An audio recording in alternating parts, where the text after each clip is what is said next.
Doctor S L ಭೈರಪ್ಪನವರು ಯಾವುದೇ ಕಾದಂಬರಿಯನ್ನು ಬರೆಯೋಕ್ಕೆ ಮೊದಲು ಹಲವಾರು ತಿಂಗಳುಗಳ ಕಾಲ, ಹಲವಾರು ವರ್ಷಗಳ ಕಾಲ ಸಂಶೋಧನೆ ಮಾಡಿ ಅವರು PhD ಹೇಗೆ ಮಾಡ್ತಾರೆ ಆ ರೀತಿಯ ವಿದ್ಯಾರ್ಥಿಯಾಗಿ ಹಲವಾರು ಕಾದಂಬರಿಗಳು ಬರೆದಿರೋದು ನಮ್ಗೆ ಗೊತ್ತಿದೆ.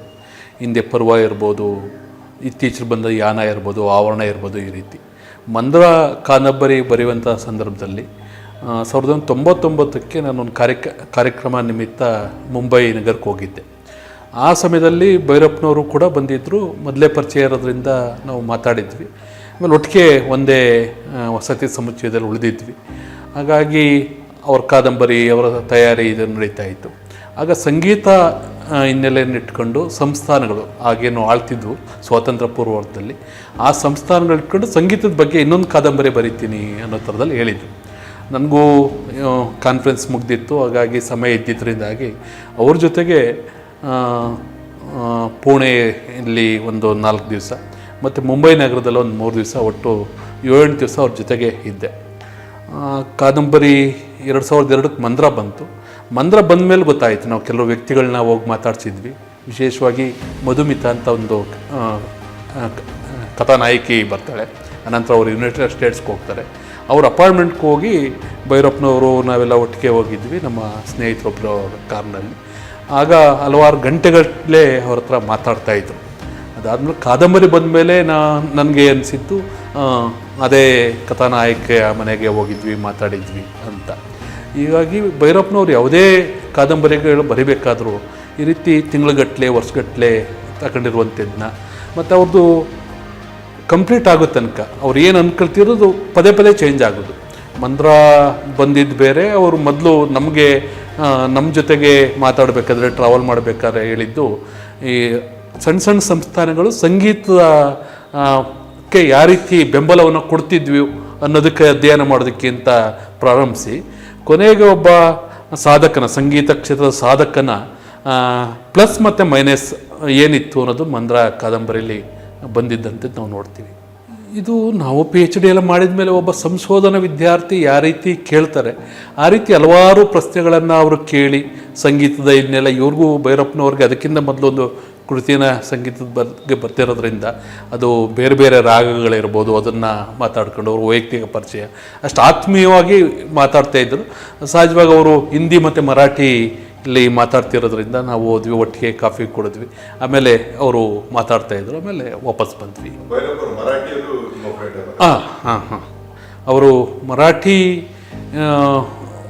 ಮಾತಾಡ್ತಿದ್ರು. ಅವರು ಹಿಂದಿ ಚೆನ್ನಾಗೇ ಗೊತ್ತಿತ್ತು, ಯಾಕಂದರೆ ಅವರು ಹಿಂದೆ ಗುಜರಾತ್ ಮತ್ತು ದೆಹಲಿಯಲ್ಲಿ NCERT ಎಲ್ಲಿ ವರ್ಕ್ ಮಾಡಿರೋದ್ರಿಂದ, ರೀಜ್ನಲ್ ಇನ್ಸ್ಟಿಟ್ಯೂಟ್ ಆಫ್ ಎಜುಕೇಷನ್ನಲ್ಲಿ ಹಿಂದಿ ಚೆನ್ನಾಗಿ ಗೊತ್ತಿತ್ತು. ಮರಾಠಿಲೂ ಮಾತಾಡ್ತಾಯಿದ್ರು. 2002ಕ್ಕೆ ಅದು ಬಂದಿದ್ದು. ಆದರೆ ಅವರು 99ಕ್ಕೆ ಅದರ ತಯಾರಿ ನನಗೆ ಗೊತ್ತಿದ್ದಂಗೆ ಶುರು ಮಾಡಿದ್ದು. 70 ಆಗಿ ಪ್ರವಾಸ ಮಾಡಿದರು. ಅನಂತರ 2014ರಲ್ಲಿ ಅವ್ರದ್ದು ಬಂತು ಯಾನ. ಅದಕ್ಕಿಂತ ಮೊದಲು 2012ಕ್ಕೆ ಪುನಃ ಇಂಡಿಯನ್ ಇನ್ಸ್ಟಿಟ್ಯೂಟ್ ಆಫ್ ಸೈನ್ಸಲ್ಲಿ ನಾನೊಂದು ಕಾನ್ಫರೆನ್ಸ್ಗೆ ಹೋಗಿದ್ದೆ, ಅಲ್ಲೂ ಸಿಕ್ಕಿದ್ರು. ಆಗ ಸಹಜವಾಗಿ ಮಾತಾಡಿದೆ. ಆಮೇಲೆ ಪುನಃ ನಾನು ಒಂದು ವಾರ ಇರ್ತೀನಿ ಅಂತ ಹೇಳಿದರು. ಆಮೇಲೆ ನಾನು ಏನು ಸರ್ ಇಲ್ಲಿ ಅಂತ ಪುನಃ ಅದೇ ಅವರು ಒಂದು ಕಾದಂಬರಿ ಅಂತ. ನನಗೆ ಅವರು ತತ್ವಶಾಸ್ತ್ರದ ವಿದ್ಯಾರ್ಥಿ, ಸಂಶೋಧನಾ ಅದರಲ್ಲಿ ಅವರು ಪ್ರೊಫೆಸರ್ಸ್ ಇದ್ದವರು. ಇಂಡಿಯನ್ ಇನ್ಸ್ಟಿಟ್ಯೂಟ್ ಆಫ್ ಸೈನ್ಸ್ ಇರೋದು ಫಿಸಿಕ್ಸು, ಆಸ್ಟ್ರೋಫಿಸಿಕ್ಸು, ಆಸ್ಟ್ರೋನ್ಯಾಕ್ಸ್ ಅಂತ. ಇದರಲ್ಲಿ ಏನು ಬರೀತಾರೆ ಅಂತ ನನಗೂ ಇದಾಯಿತು. ಆಮೇಲೆ ಒಂದಷ್ಟು ಕೇಳಿದೆ. ಇಲ್ಲ, ಅವರು ಇಸ್ರೋಗೆ ಹೋಗ್ಬೇಕು ನೆಕ್ಸ್ಟು, ಆಮೇಲೆ ನಾಸಾಕ್ಕೆ ಹೋಗಬೇಕು ಅಂತೆಲ್ಲ ಹೇಳಿದರು. ಅಲ್ಲೇನು ಸರ್ ಅಂದ ತಕ್ಷಣ ಇಲ್ಲ, ಒಂದು ಕಾದಂಬರಿ ಬರೀಬೇಕು ಅಂತ ಇದ್ದೀನಿ, ಯಾಕೋದು ಉಳಿದಿದೆ ಅಂತ. ಆಮೇಲೆ ಯಾನ 2014ರಲ್ಲಿ ಬಂತು. ಅದ್ಭುತವಾಗಿ ಇವತ್ತೇನೋ ಚಂದ್ರಯಾನ, ಮಂಗಳಯಾನ ಹೇಳ್ತೀವಿ, ಅದಕ್ಕಿಂತ ತುಂಬ ಅಡ್ವಾನ್ಸ್ ಆಗಿ ಇರುವಂಥ ಒಂದು ಕಾದಂಬರಿಯನ್ನು ಒಬ್ಬರು ತತ್ವಶಾಸ್ತ್ರದ ಪ್ರೊಫೆಸರ್ ಆಗಿ, ವಿದ್ಯಾರ್ಥಿಯಾಗಿ, ಒಬ್ಬ ಕಾದಂಬರಿಕಾರರಾಗಿ ಆ ರೀತಿ ಒಂದು ಕೃತಿ ಬರೆಯೋದು ಅಷ್ಟು ಸುಲಭ ಅಲ್ಲ. ಅದಕ್ಕೆ ಅವ್ರ ಅಧ್ಯಯನನೇ ಸಾಕ್ಷಿ ಅಂತ ಅನಿಸುತ್ತೆ. ಎಸ್ ಎಲ್ ಭೈರಪ್ಪ ಅವ್ರದ್ದು ಬದುಕು ಮತ್ತು ಬರಹ ಒಂದೇ ರೀತಿ ಇತ್ತು. ಮತ್ತು ತುಂಬ ಮೌನಿ, ಅಂದರೆ ಮಿತಭಾಸಿ. ಅದು ಊಟದಲ್ಲಿರ್ಬೋದು, ಮಾತಾಡ್ಬೇಕಾದ್ರೆ ತುಂಬ ವಾಚಾಳಿ ಅಲ್ಲ, ಕೇಳುವಂಥದ್ದು, ಅಧ್ಯಯನ ಮಾಡುವಂಥದ್ದು ಇದಿತ್ತು. ಅವ್ರು ಯಾಕೆ 65-70 ವರ್ಷ ಆಗಿದ್ರು ಆ ರೀತಿ ಪ್ರವಾಸ ಮಾಡಿ ಬರೀತಿದ್ರು ಅಂತ ಅಂದರೆ, ಅವ್ರಿಗೆ ಯಾವುದೇ ಒಂದು ಕೃತಿಯನ್ನು ಕೊಟ್ಟರೆ ಅದು ಆ ರೀತಿ ಅನುಭವಿಸಿ ಅವ್ರು ಬರೆಯುವಂಥದ್ದು. ಅದರಲ್ಲಿ ಯಾವುದೂ ಸುಳ್ಳು ಅಂತ ಅನ್ನಿಸ್ತಿರಲಿಲ್ಲ. ಪ್ರತ್ಯಕ್ಷ ಹೋಗಿ ನೋಡಿ ಅವರ ತಲೆ ಒಳಗಡೆ ಇರುವಂಥ ಕಲ್ಪನೆಯಲ್ಲಿ ಅದನ್ನು ವಸ್ತುನಿಷ್ಠವಾಗೇ ಬರೀತಿದ್ರು. ಹಾಗಾಗಿ ಅವ್ರಿಗದು ಎನರ್ಜಿ ತಂದು ಕೊಡ್ತಿತ್ತು. ಅವ್ರು ಇತ್ತೀಚಿನ ವರ್ಷಗಳಲ್ಲಿ ಏನು ಕಾದಂಬರಿ ಬಂದಿದೆ ಅದನ್ನು ಪ್ರವಾಸ ಮಾಡೇ ಬರಿತಿದ್ದು.